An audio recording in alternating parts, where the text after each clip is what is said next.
या ड्रग्ज प्रकरणासंदर्भात सुषमा अंधारेंच्या आरोपांवर मंत्री शंभूराज देसाईंनी जोरदार प्रत्युत्तर दिलं। या ड्रग्ज प्रकरणाशी एकनाथ शिंदे किंवा प्रकाश शिंदे यांचा कोणताही दुरान्वय देखील संबंध नाही असं देसाई म्हणतायत। तर अंधारेंनी केलेले आरोप मागे घेतले नाहीत। तर जसं नाशिक प्रकरणात न्यायालयीन प्रक्रियेला सामोरं जावं लागलं होतं, तसंच या प्रकरणात सुद्धा कायदेशीर कारवाईला सामोरं जावं लागेल असा इशाराही त्यांनी दिलाय। होय, मी या राज्याचे उपमुख्यमंत्री सन्माननीय एकनाथ शिंदे यांच्या राजीनाम्याचा पुनरुच्चार करते। त्यांची माझी दुश्मनी नाही।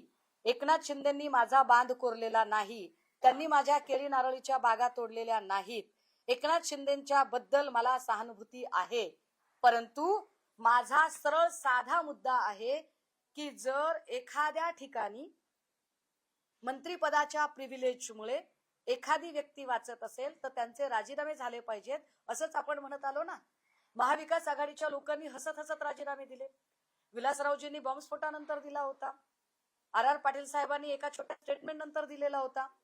अनिल देशमुख साहेबांनी चौकशी चालू असताना दिला होता। त्याने काय फरक पडतोय?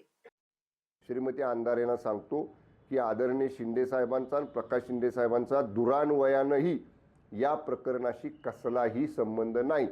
कुठल्याही चौकशीला आम्ही सामोरं जायला तयार आहोत, पण केवळ शिंदे साहेबांचं नाव घ्यायचं, सनसनाटी निर्माण करायची आणि स्वतःच्या पक्षात मी कशा पद्धतीनं शिवसेनेला आदरणीय शिंदे साहेबांना या ठिकाणी डॅमेज करते हे भासवण्याचा प्रयत्न श्रीमती अंधारे करतायत। तुम्ही हे अशा पद्धतीचं वक्तव्य मागं घेतलं नाही तर जसं नाशिक प्रकरणात तुम्ही माझ्यावर आरोप केला आणि तुम्हाला न्यायालयीन प्रक्रियेला सामोरं जावं लागलं, तसंच याही प्रकरणात तुम्हाला निश्चितपणानं न्यायालयीन प्रक्रियेला सामोरं जावं लागेल।